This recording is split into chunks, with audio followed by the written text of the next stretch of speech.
नमस्कार, hot topic में आपका स्वागत है। मैं हूं अखिलेश शर्मा।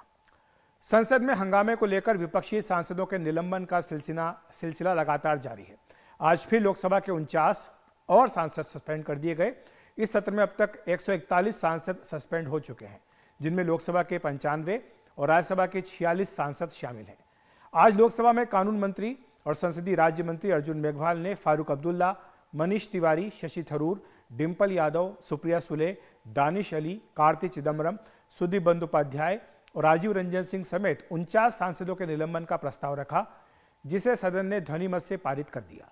इससे पहले 14 दिसंबर को 14 और कल 78 विपक्षी सांसद निलंबित कर दिए गए थे।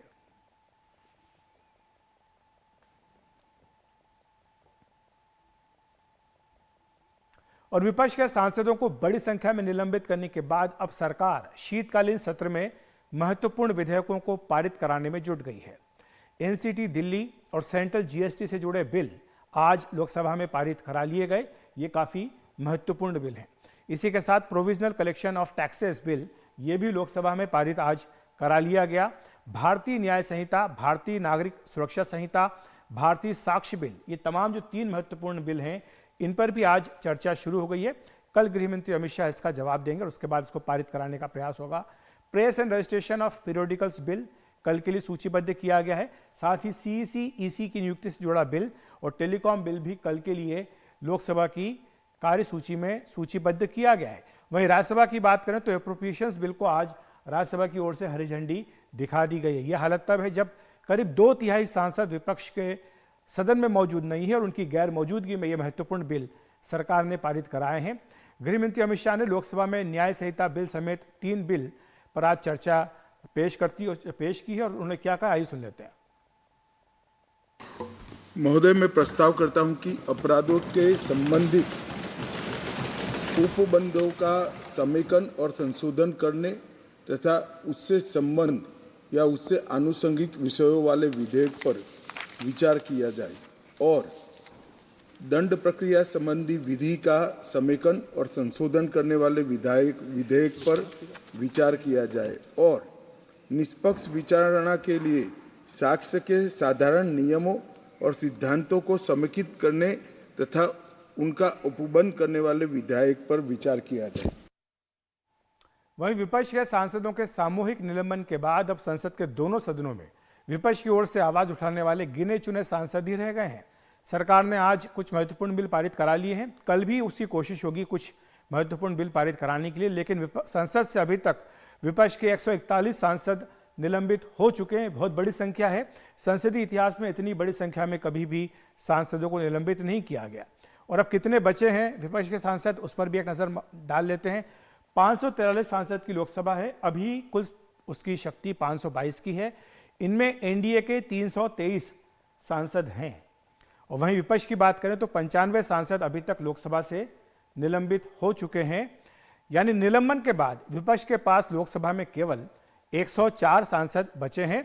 लेकिन यहां पर यह बताना जरूरी है कि इनमें कुछ दल ऐसे भी हैं जो कई मौकों पर सरकार का साथ दे चुके हैं, जैसे कि बीजू जनता दल, वाईएसआर कांग्रेस, एआईएडीएमके, उनके सांसद भी इसमें मौजूद हैं। वहीं राज्यसभा की बात करें तो वहां पर एनडीए के 109 सांसद हैं।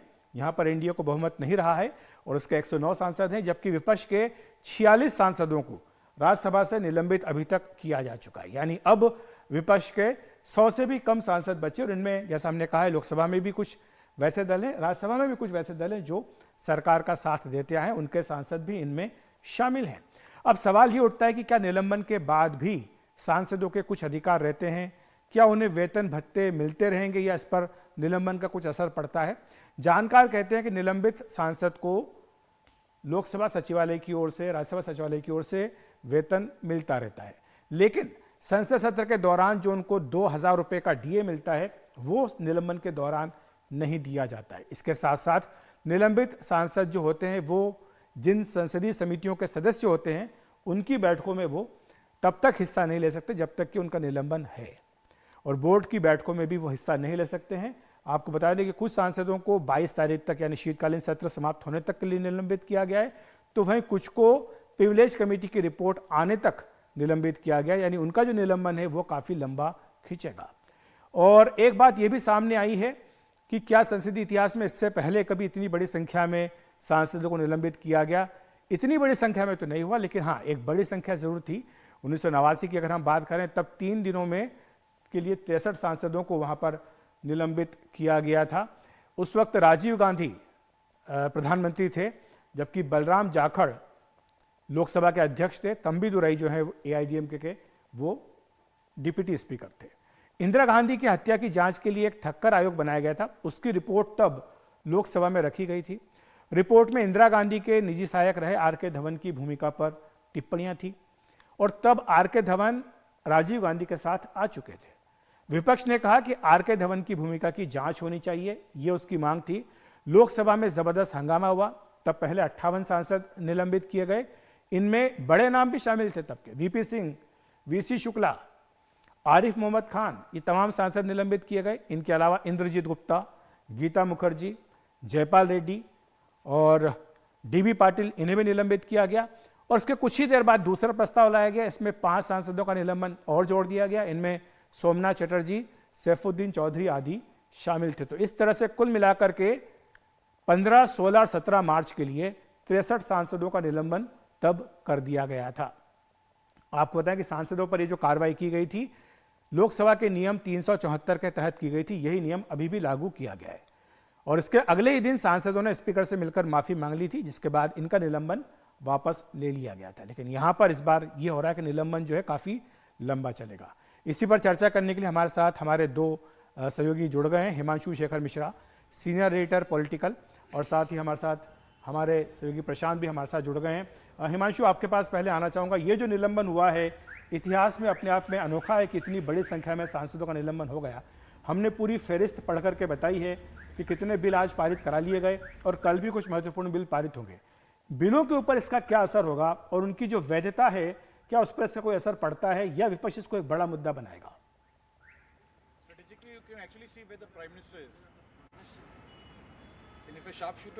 बनाया जाए, क्योंकि जब बिल पारित होने लगे तो उस वक्त मल्लिकार्जुन खड़गे ने एक ट्वीट किया और ट्वीट करके कहा कि संसद की जो परंपरा है उसका अपमान हुआ है।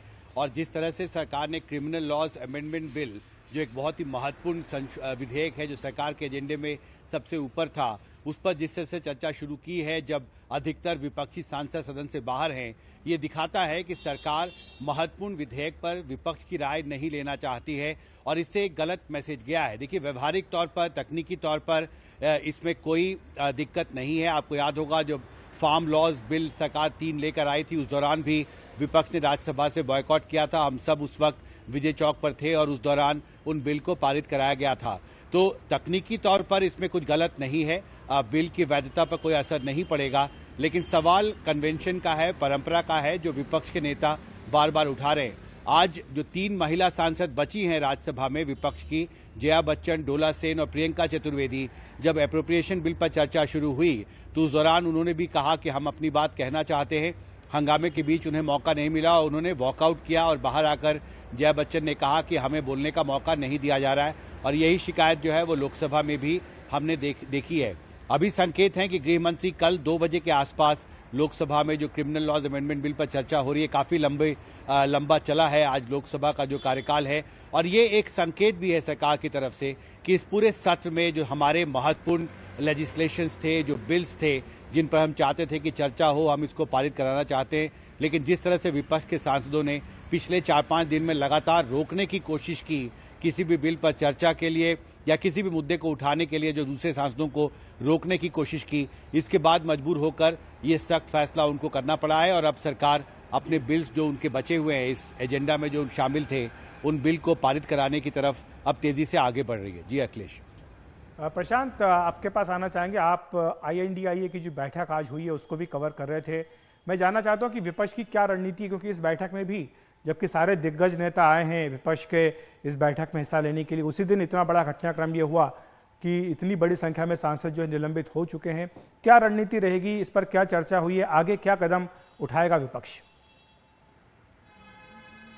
जी देखिए, इस मसले पर आज इंडिया गठबंधन की बैठक में एक प्रस्ताव भी पारित किया गया और इस पूरे जो 2 दिनों का घटनाक्रम है उसको लेकर एक तरह से निंदा प्रस्ताव पारित किया गया इंडिया गठबंधन की बैठक में। और अगले 2-3 दिनों में संसद परिसर के भीतर और बाहर दोनों जगह विपक्ष की ओर से विरोध प्रदर्शन किया जाएगा। 2 दिनों तक आज भी हमने देखा जितने निलंबित सांसद थे उन्होंने संसद परिसर में विरोध किया, संसद की सीढ़ियों पर बैठकर। उसके अलावा आज ये घोषणा की गई है इंडिया गठबंधन की बैठक के बाद कि 22 दिसंबर को जो आखिरी दिन है इस संसद सत्र का, उस दिन देश भर में पूरे विपक्ष की ओर से विरोध किया जाएगा। और विपक्ष जो लगातार ये कह रही है कि सरकार उनकी आवाज़ को दबाने की कोशिश कर रही है, वो सरकार से जवाब चाहते हैं जो संसद की सुरक्षा में चूक हुई, उनका ये दावा है। और इसलिए इसके चलते वो 22 दिसंबर को पूरे देश में विरोध प्रदर्शन होगा। तो निश्चित तौर पर ये इस घटनाक्रम ने पूरे विपक्ष को एक तरह से, जहां तक संसद की बात है, एकजुट कर दिया है। और इंडिया गठबंधन में भी एक प्रस्ताव पारित हुआ और आप देखेंगे अगले 3-4 दिनों में सरकार पर हमले विपक्ष की ओर से और तेज किए जाएंगे। जी शुक्रिया प्रशांत आपका और हिमांशु इस तमाम जानकारी के लिए।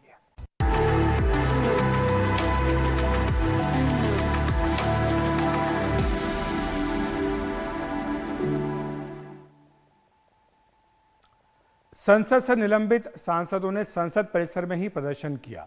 प्रदर्शन के दौरान टीएमसी के सांसद कल्याण बनर्जी ने राज्यसभा के सभापति और उपराष्ट्रपति जगदीप धनखड़ का मजाक उड़ाया। कल्याण बनर्जी धनखड़ की मिमिक्री कर रहे थे, जबकि वहीं खड़े कांग्रेस नेता राहुल गांधी हंसते हुए वीडियो बना रहे थे। धनखड़ ने इस पूरी घटना पर नाराजगी जताई। उन्होंने कहा कि राज्यसभा और सभापति का कार्यालय बहुत अलग है, चेयरमैन की नकल की गई, स्पीकर का मजाक बनाया गया। ये हास्यास्पद, शर्मनाक और अस्वीकार्य है।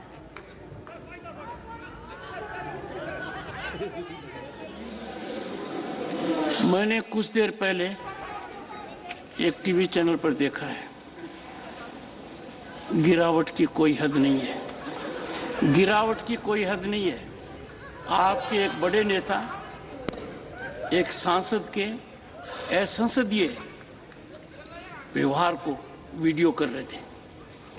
आपसे भी बहुत बड़े नेता हैं वो।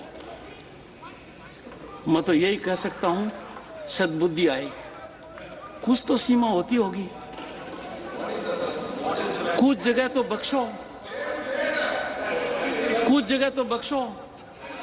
But imagine a senior leader of your party videographing another member of another party, mimicry of the chairman, mimicry of speaker. How ridiculous, how shameful, how unacceptable. वहीं केंद्रीय मंत्री नितिन गडकरी ने ट्वीट कर निंदा की है। उन्होंने लिखा है कि विपक्ष के सांसदों द्वारा देश के उपराष्ट्रपति जी का जिस तरह से उपहास किया गया वह बहुत दुखद है। इस व्यवहार की मैं कड़ी निंदा करता हूं। संवैधानिक पदों की और लोकतांत्रिक व्यवस्था की गरिमा बनाए रखना सबकी जिम्मेदारी है।